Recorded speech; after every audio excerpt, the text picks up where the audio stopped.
नमस्कार, जय हिंद. सर्व विद्यार्थी मित्रांचं स्वागत आहे आपल्याच टिक्कर मराठी सरळ सेवा भरती या YouTube चॅनलवर. आज आपण महसूल विभाग म्हणजे कोतवाल पदासाठी आलेल्या भरतीबद्दल जाणून घेणार आहोत. म्हणून ह्या व्हिडिओला शेवटपर्यंत बघायचंय आणि आपल्या सगळ्या फ्रेंडकडे या व्हिडिओला शेअरही करायचंय. तर आपल्या सगळ्यांना माहिती आहे की महसूल विभागामध्ये जी वॅकन्सी आलेली आहे त्याचा GR दिनांक 19 ऑगस्ट 2026 रोजी आलेला आहे. तुम्ही इथे बघू शकता. ठीक आहे.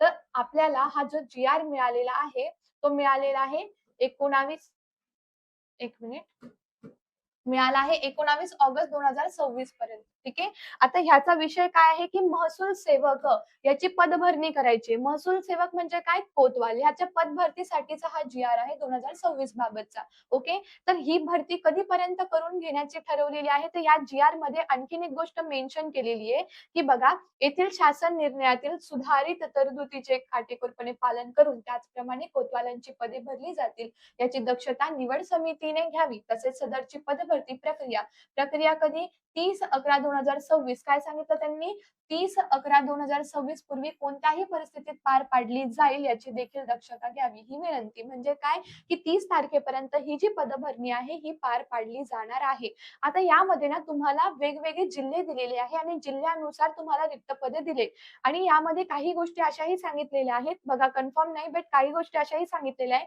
की तुम्ही ज्या जिल्ह्यामध्ये फॉर्म भरत आहात ना तुम्ही त्याच जिल्ह्याचे असले पाहिजे. ठीक आहे. म्हणजे तुम्ही ज्या जिल्ह्यासाठी फॉर्म फिल करताय ना तुम्ही त्या जिल्ह्याचे असले पाहिजे. म्हणजे इथे तुम्हाला जिल्हे पण दिलेले की कुठले कुठले जिल्हे असणार आहे आपण इथे व्यवस्थित जिल्ह्यावाईज जाणून घेऊया. बघा महसूल सेवक माहिती 2026 बाबत. ठीक आहे.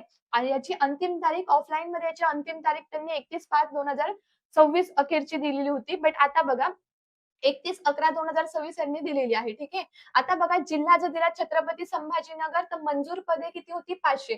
भरलेली 217 म्हणजे रिक्त उरली 283. अशा पद्धतीने यांनी जालना, परभणी, हिंगोली, नांदेड, बीड सगळे पूर्ण काय दिलेले आहेत जिल्हे दिलेले आहे आणि ह्या जिल्ह्यांमध्ये किती किती जागा आहे. आता आपण बघूया एकूण आता यांचे गडचिरोली वगैरे सगळे मिळून 404 इकडे होतात.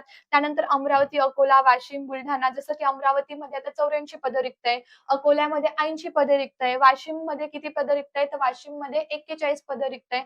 असं तुम्हाला पूर्ण दिलंय. आता जसं की पुण्यामध्ये ठीक आहे. पुण्यामध्ये रिक्त पदांची संख्या बघा किती आहे. पुण्यामध्ये 149 पदं रिक्त आहे. ठीक आहे. जसं की कोल्हापूरमध्ये किती आहे तर 107 पदे रिक्त आहे. अशा पद्धतीने यांनी दिलंय. जसं की नाशिकचं पण दिलेलं आहे. म्हणजे इथे तुम्हाला जिल्हा वाईज दिलंय. ठीक आहे. लक्षात येतंय? तर बघा आता इथे बघा नाशिक जिल्हा दिलेला असेल. ठीक आहे. इथे तुम्हाला नाशिक जिल्हा दिलेला आहे तर रिक्त पदे आहे 149. धुळे जिल्ह्याचे रिक्त पदे आहे 47. बघा ह्याचं जे एज्युकेशन क्वालिफिकेशन जे आहे की तुम्हाला जर हे फॉर्म भरायचं असेल तर तुमचं किती शिक्षण असलं पाहिजे तर शिक्षण इथे 4थीच दिलेलं आहे. पण ते जिल्ह्यानुसार बदलतं. ठीक आहे. काही जिल्ह्यांमध्ये 4थी असेल तर काही जिल्ह्यांमध्ये 10वी सुद्धा दिलेलं आहे. तर तुम्ही ज्या जिल्ह्यात फॉर्म भरणार आहे तुम्हाला त्या जिल्ह्याचं बघावं लागेल. ठीक आहे. तर अशा पद्धतीने जर आपण पूर्ण बघितलं आता बघूया आपण आपल्या मुंबई शहराचं. ठीक आहे. तर मुंबई शहरामध्ये तुम्हाला इथे काहीच दिसत नाहीये. ठीक आहे. त्याच्यानंतर मुंबई उपनगर तिथे 13 जागा आहेत. ठाण्यामध्ये 108 जागा दिलेल्या आहेत. पालघरमध्ये 123 जागा, रायगडमध्ये 119 तर रत्नागिरीमध्ये 64 जागा, सिंधुदुर्ग 42 एकूण झाल्या 469 आणि एकंदरीत एकूण जे पद आहे ते जे पूर्ण रिक्त पदे आहेत ना एकूण ते आहेत 2912. ठीक आहे. हे इम्पॉर्टंट आहे की 2912 साठी ही रिक्त पदे ही भरली जाणार आहे. याच्यासाठी ही जी भरती आलेली आहे. बरोबर. आता ह्यामध्ये काय काय तुमचं सिलेबस असणार आहे. ठीक आहे. तर सिलेबस तोच जो आपला नेहमीचा असतो जनरल सिलेबस जसं की ज्याच्यामध्ये मराठी व्याकरण आहे, अंकगणित आहे, सामान्य ज्ञान आहे. तर हेच तुमचा सिलेबस असणार आहे आणि ह्याचा विचार करून टिक्कर मराठी तुमच्यासाठी बॅच घेऊन आलेलं आहे. आता ह्याची जी वयोमर्यादा पण त्यांनी दिली ना, तर वयोमर्यादा जी आहे ती अंदाजे 18 ते 35 18 वर्षाचे तुम्ही पाहिजे. 35 ते 40 वर्षापर्यंत दिली आहे. ॲक्चुअली 40 वर्षापर्यंत दिली आहे. 18 ते 40 याची वयोमर्यादा दिली आहे आणि ह्याची अंतिम तारीख किती आहे 30/11/2026 हे पण तुम्हाला लक्षात ठेवायचं आहे. महसूल सेवक म्हणजे कोतवालसाठीची ही भरती आहे. यासाठी आपण बॅचवरती ऑफर घेऊन आलेलो आहोत. कोतवाल भरती याची बॅच टिकर मराठीमध्ये अवेलेबल आहे. बॅचवरती ऑफर देण्यात आलेली आहे. ही बॅच तुम्हाला आता फक्त 149 म्हणजे 149 मध्ये मिळणार आहे. या बॅचला तुम्हाला ॲडमिशन घ्यायची जी ऑफर आहे त्याची अंतिम तारीख 26 तारीख आहे. 26 ऑगस्ट 2026 ठीक आहे. तर 26 तारखेपर्यंत बॅचला लवकरात लवकर ॲडमिशन घ्या आणि आपली जागा फिक्स करा.